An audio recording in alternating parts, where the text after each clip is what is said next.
have been involved with the cryptocurrency world for quite a while now, haven't you? Well, it's actually surprisingly a lot shorter than people think because how long have we been involved, Lise? Well, we've been in, like full on for the last 6 months, but we did know about Bitcoin back in 2014. Yeah. But you decided not to get into the market in 2014. Well, it was more about mining Bitcoin back then, and Bitcoin wasn't very usable. So the reason I didn't pursue it back then was I was actually starting up a children's clothing line. So my focus was on building that business at the time. And is that what you do now? What do you do now? No, now I work at a dry cleaners because running that business, I end up burning out. And so I took a job that didn't require any thought. And I've just been there for the last 2 years recovering. But then 6 months ago, you got into cryptocurrency. This was 6 months ago, was kind of right before it's really ramped up. I mean, all of last year it really ramped up, but 6 months ago it went on a tear.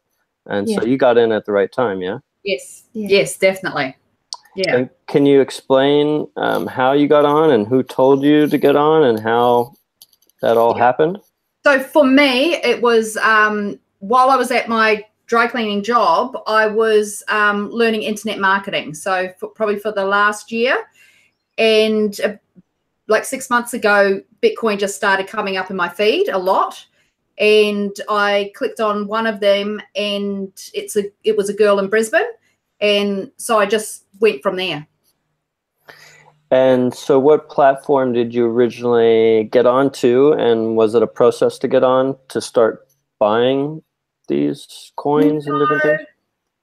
No, not really, because what we did, we actually went to, well, first of all, I went to a seminar called The Future of Wealth, which was all about diversifying, and cryptocurrency happened to be one of the subjects there. So there was property, cryptocurrency, and spirituality. So all in the one, it was a free one-day seminar. And then from there, I bought into a course that was showing you, it was a crypto fast track course. So that's why Kelly and I know so much, because we spent so much money on education around the space. So I did that course. And then in the meantime, Kelly moved over from New Zealand, and then she went and did the same course. And it would have been a month later? Yeah. And so once you got on, were you just focused on, because I think a lot of people probably are in the process of getting on platforms, and then there's all these different coins. They just don't understand really what to do or how to do it. And then, there's kind of this, this overarching, they think they're just going to buy Bitcoin, but then there's, over 1,000 different coins. Yeah. What are your recommendations of how to approach it at that beginning stage? So our recommendations really are to start with Bitcoin, because once you're getting into the altcoins, you still need Bitcoin to be able to transact. So it's a little bit like foreign currency, where you've got currency pairs. You need the Bitcoin or the Ethereum to buy the other pair. So Bitcoin and Ethereum being the top two, hopefully it's still the top two. Ripple got up there for a little bit, but they're the main transacting coins, or the actual transactable currencies really, to buy the other coins with. So those two coins are the stable, or the staple coins, I should say, to have in your portfolio, so that you're able to interact in the market. And so on the platform, when I got on, I ended up joining up with BTC Markets. And I just put, a few $1,000s on, and then started, I bought some Bitcoin. That went skyrocketed when I bought it. And then I started with Ethereum and then Ripple. And so I've just kind of expanded my portfolio. from there, I find that these platforms that you get on is kind of limited, and considering there's over 1,000 different coins, have you guys run into that type of situation, or?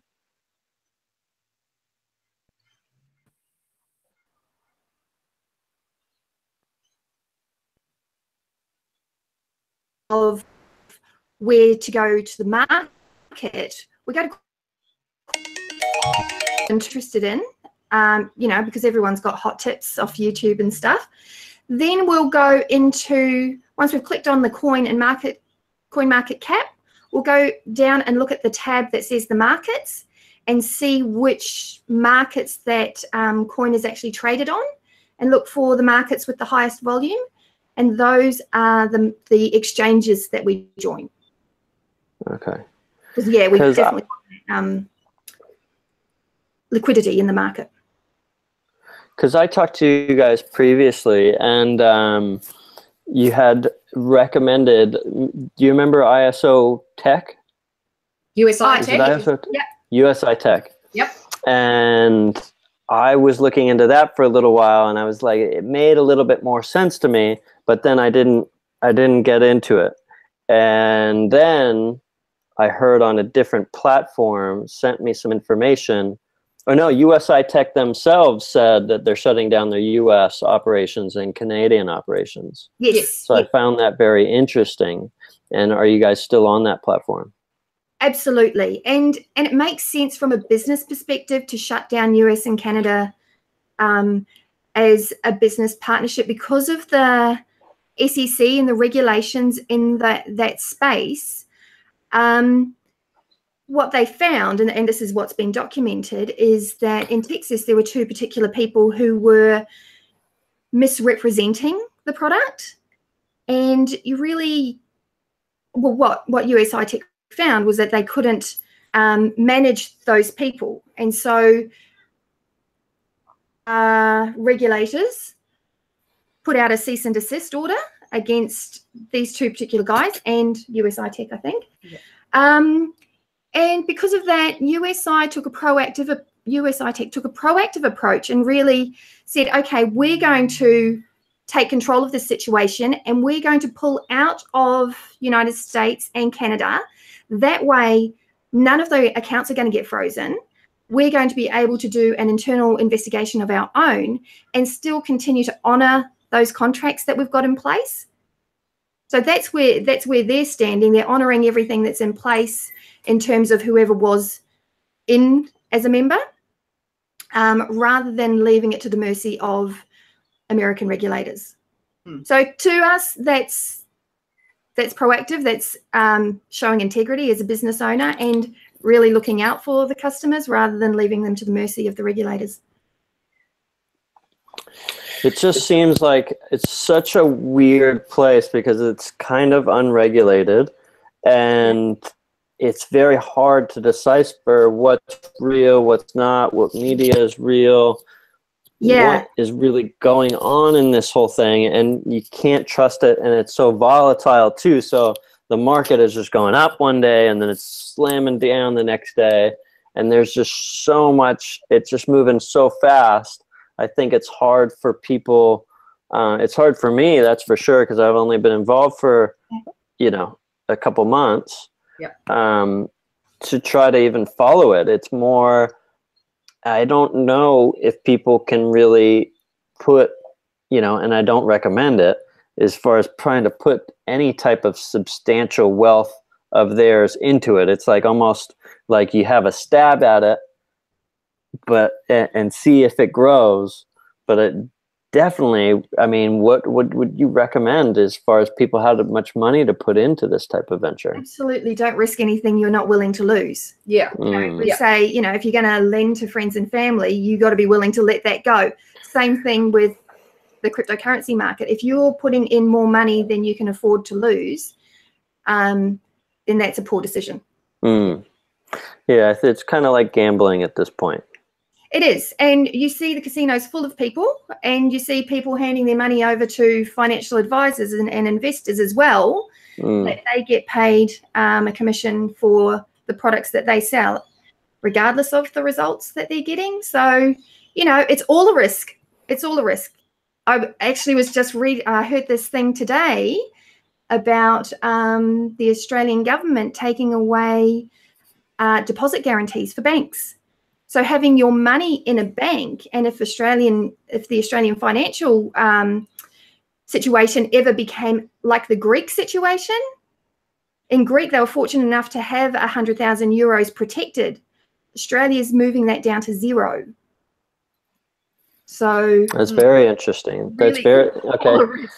So that's where you start to bring it back to, okay, really, what is it compared to regular fiat currency, right? Like it's this direct competitor of the U.S. dollar or the Australian dollar or any other tangible, printed dollars. It kind of is at this point starting to take shape and go head to head with these other currencies. But at this point, I still say that obviously fiat currency it's just so much more stable. It only moves by, a cent or a few cents a day. It's not this jumping up and jumping down type of a format. So what do you do at that point? It really is just you're just trying to take a stab at it at this point. Well, really, it's about educating yourself in the space. And I mean, there are tons of you also have to sort through who you're getting your information from, but there are heaps of YouTubers, there are heaps of bloggers. Lisa and I got educated by someone who's, educated himself in the space. And so when and it's really looking at principles more than the fluctuations in the market. It's very much like Forex trading, options trading, knowing your fundamentals and knowing your technical analysis, and actually doing some due diligence of your own. I think people need to take responsibility for their financial decisions. And I appreciate that none of us went through an education system that taught us about money. Nobody taught us how to create wealth. Nobody taught us how to do anything really in school, like fill in a form or read your bank statement or anything like that. So it is a new world, but there is certainly a lot of information out there where you can get yourself educated. Mm-hmm. And so you come from the educational side, of educational background, correct? Yes and no. So what I was in governance in school education in New Zealand. So sitting on the board of trustees in New Zealand schools, so my kids' schools, primary, intermediate, and high school. And then I was also the board chair for the Auckland region for New Zealand School Trustees. So, and in that, having your kids go through school, you see that they're being taught the same stuff that was taught last century when we were in school. Although in New Zealand, we're very fortunate that our kids It's a very forward-thinking education system in New Zealand. We were all about collaboration and critical thinking, managing yourself and things like that. So it is a little bit of a different space to what we have here in Australia. But at the same time, I don't necessarily think that those key ingredients you need as an adult are actually being taught at the fundamental stages. Because, I mean, let's face it, kids spend pocket money. Why not educate them on what money is, No, definitely. That's what I was going to say, is like there has to be a shift here soon in the educational system to really teach kids how to do taxes and how to live normal life. It seems like the educational system is so just far out of whack that they're not teaching anyone, what it takes to just get through normal day-to-day activities, normal day-to-day business. It just seems like they haven't taken the necessary steps to jump into the 21st century, and they're still stuck back in olden times. I don't understand how they haven't made that leap, but maybe something like this, or these modern technologies, let's say like Bitcoin, things like that, might wake them up in some sense? Or do you think they're just going to continue teaching them the same old books and the same old history lessons? Or, I think they will continue to teach until the real disruption hits them. It'll have to smack them upside the head for significant change to happen. Gotcha. Yeah. But when saying that, I think what's going to happen is that the parents are going to be more involved in teaching their children about money when this becomes more popular, because what the fundamental thing is about being your own bank and taking control of your money and not having anybody else dictate to you what you do with your money. So I think it will be the parents that take on more responsibility for their children in that area. Very interesting. And so your guys' foresight, and I think a lot of people would say, you know, you guys are crazy, but the foresight is that cryptocurrency has the potential to throw away essentially governments and currency, correct? Well, I don't see it that way. I see it, if the government would wake up, we could work together quite well. And so I don't think there's going to be a total overthrow of the government. It will just go in a different direction. And I think it's about evolution, and I think it's about transitions. So, yeah, it's it is quite a scary place, I would think, for institutions and governments, because even though Bitcoin is still quite small, there's a real growth. And we've seen that particularly in November, December, January. The growth in the global market cap has, you know, when we look at how much is traded in the foreign currency markets, compared to the cryptocurrency markets, crypto is really just spit in the ocean. But when I think about how much money has been poured in to cryptos over the last little while, that's certainly an indicator for those institutions that it's going to continue. And so there needs to be something done, whether it's creating the fear that we've seen, particularly in Korean markets that we've seen in recent times, the Asian markets. But also, it reminds me of, you know, the story of Kodak, how Kodak was actually the first ones with the technology for digital cameras, and they withheld it. And they became the dinosaur that's now trying to jump on the cryptocurrency wagon. But they could have been proactive. Yeah, they chose not to be. They chose not to be back then because they had the technology, and then all these other guys came in and wiped them out. And so they just did what? They created a coin or something, I heard. Yeah. Did I hear about that yesterday, or I don't know, what somebody was talking about it. And what they're trying to do, which is, to me, it sounds like something that's already being done in, you know, stock photos and stuff like that. It's the ownership of the intellectual property. You are going direct seller to buyer with your photos. So I don't know how that is different, except that they've put it on a blockchain. Not significantly different to... Not disruptive anyway. Yeah. Yeah. And I think that's the thing, is disrupting industries is what the blockchain and cryptocurrency will eventually do. Because I was just, you know, I was reading the thing that Zuckerberg said after January 1st. He started to say, hey, I'm going to start looking into this. I find that it's very interesting that it is a disruptive industry, and that's why I created Facebook, and I think it could be a part of our platform.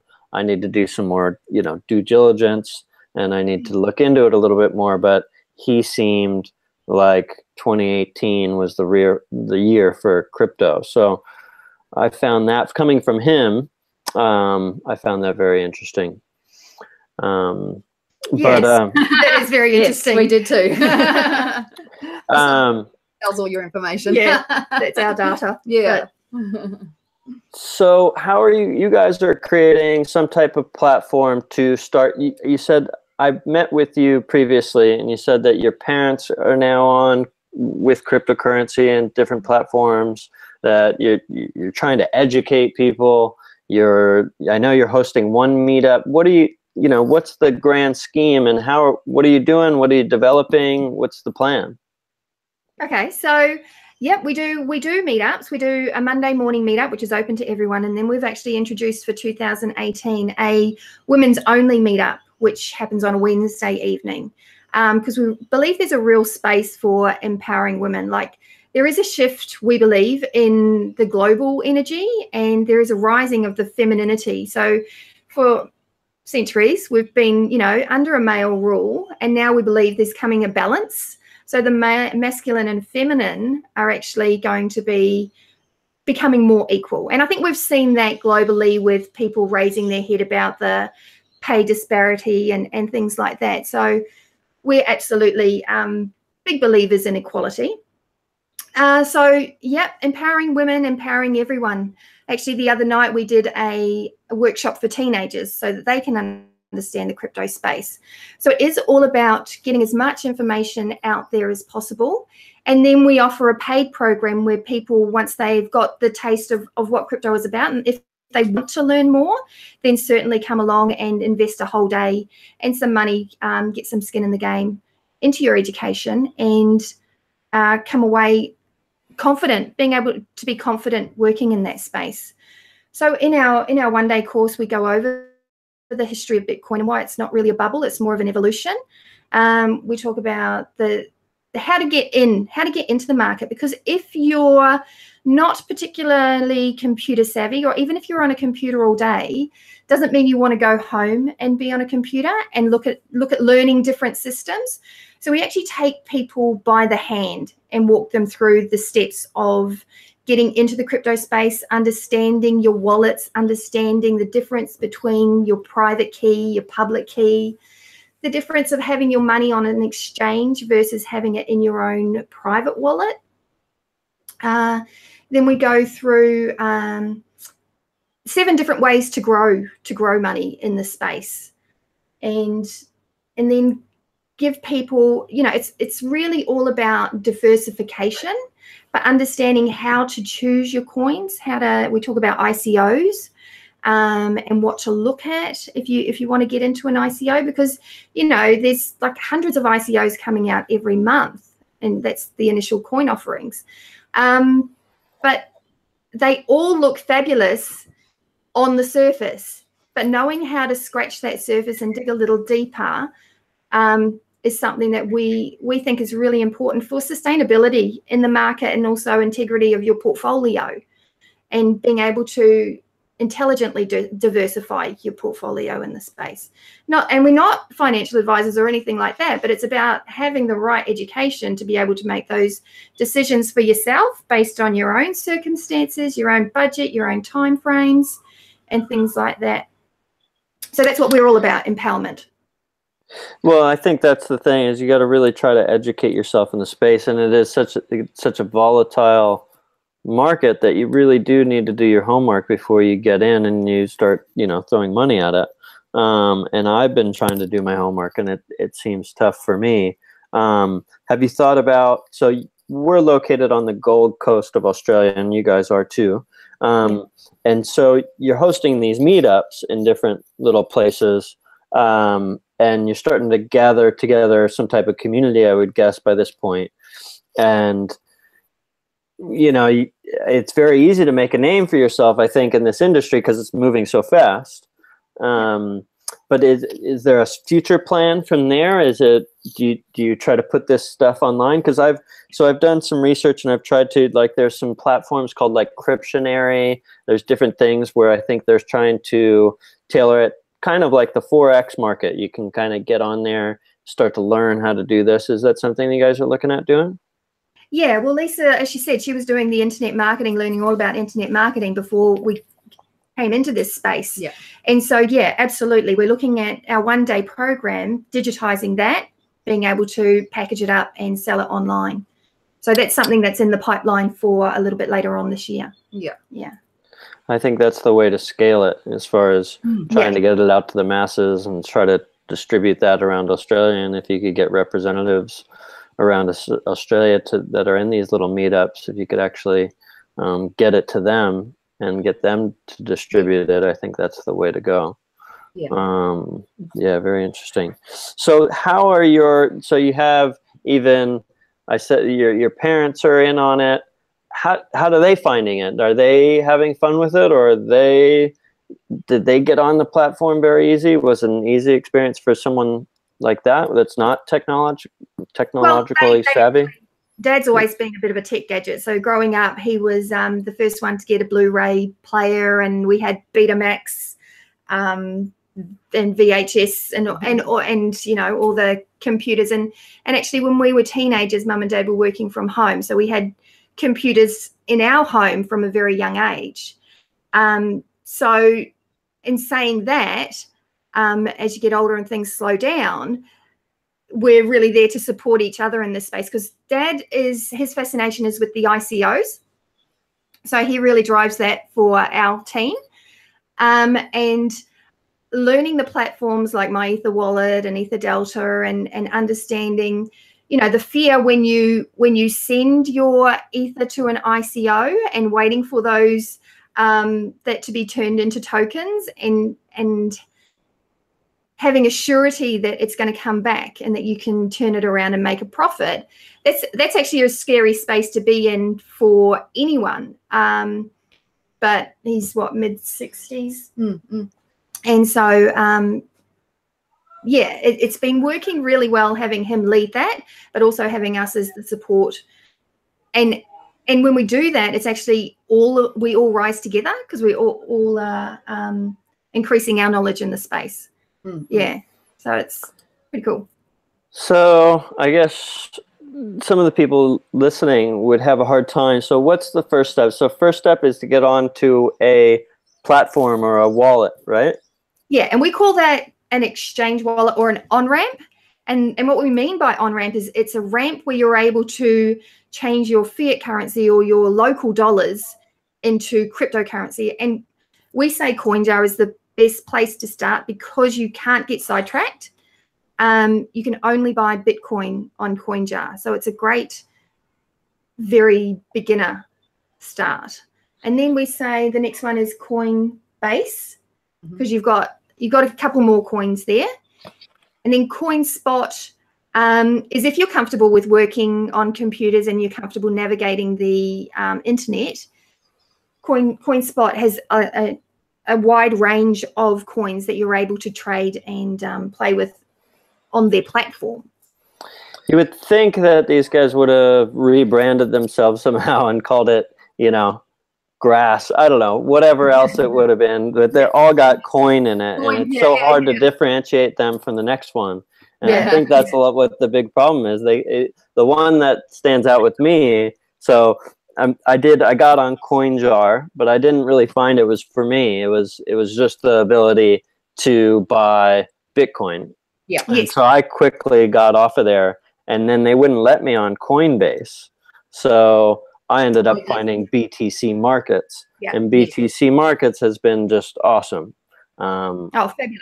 Really great platform, and I can't say enough about them. But and then now I'm trying to get back on. I tried to get on CoinSpot a long time ago. I had to go get an ID here at the DMV to try to get on the thing. But so I can start buying these other little coins, because that's where I think there's money to be made, is on these smaller coins, and doing some research on the technologies behind them. Yeah. And so that is one of the things that we do always say with the wallet, is that just get your wallet and get on, because there are so many wallets and you prefer. There'll always be a wallet that you prefer. So it's all about finding your space in the crypto world. Yeah. Yeah. But start at the beginning. Yeah. If you're a beginner, really at the beginning. Yeah, you do really have to find your own feet. You can't just jump into it. You have to take your time, learn, educate, and then just don't put a whole bunch of money on there and think that you're gonna make $1 million. Yeah, from your friends, you might want to investigate. Everyone's got a hot tip. Yeah.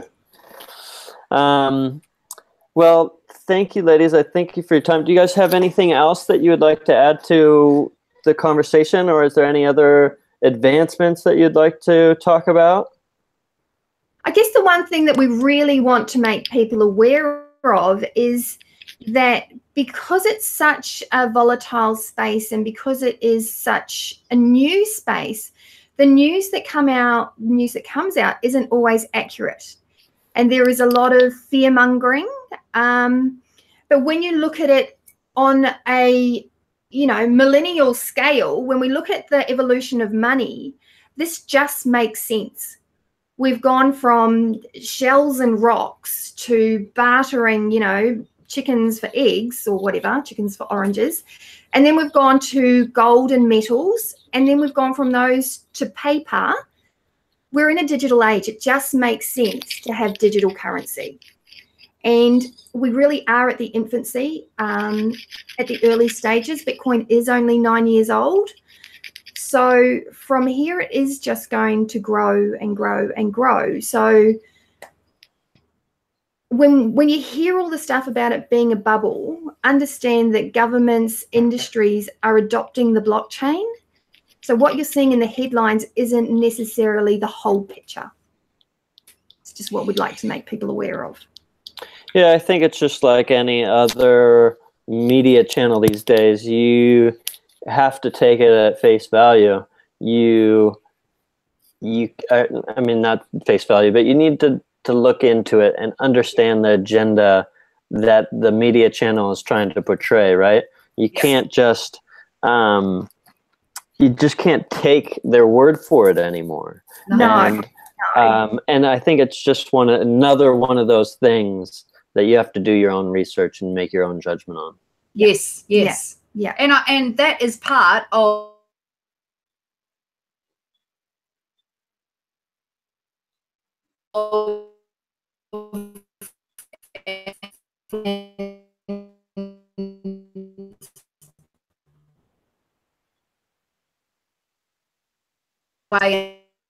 when it is a quick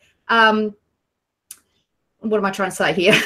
It's a steep learning curve and it is all new, but it is easily digested if you are given it in a digestible format. Yes. And really that's what we're about, making it, we've got a huge space, but we break it down into baby steps so that everyone can go at their own pace and get on that journey. A journey of 1,000 steps starts with the first one, that sort of thing.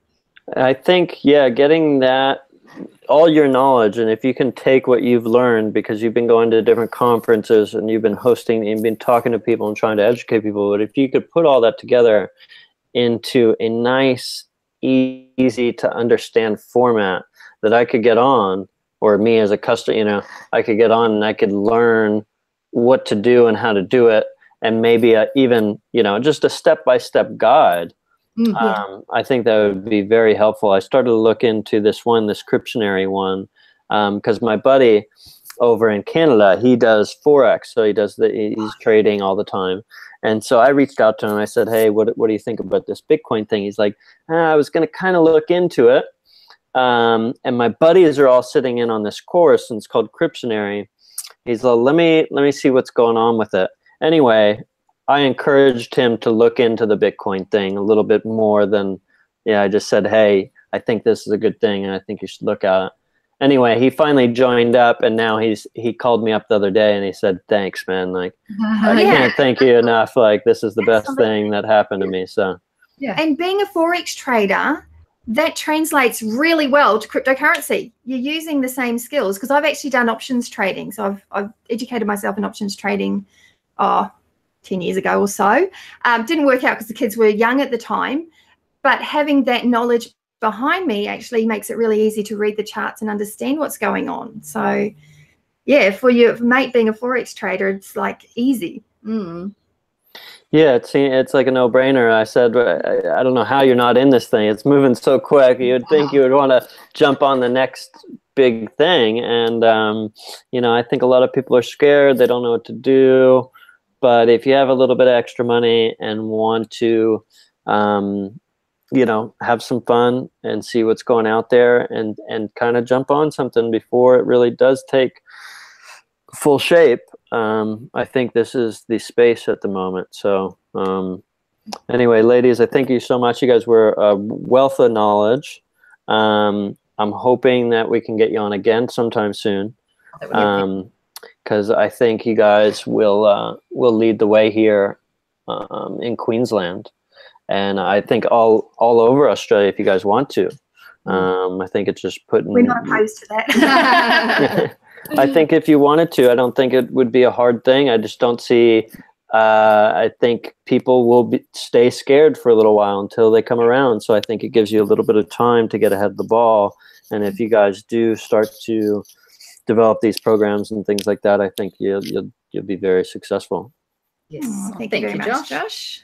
And thank you for the time, and thank you for the invitation. Yeah. Thanks for coming on. I think I'm going to continue to talk about this space, so I think we'll revisit it. I'm just interested in talking about disruptive industries. I think this is one of those industries right now that is definitely going to put the pinch on a lot of different players in the game, from big institutions to governments. I just think it's going to be an interesting time over the next 5 years. Yeah. And we're really excited that we will be part of history. Yeah, it's exciting. Yeah. It really is. I think it's just one of those things. You just don't know what it's going to do and how much it's going to take over, and how governments are going to have to react to it. And it's just one of those technologies that isn't going to come around all the time.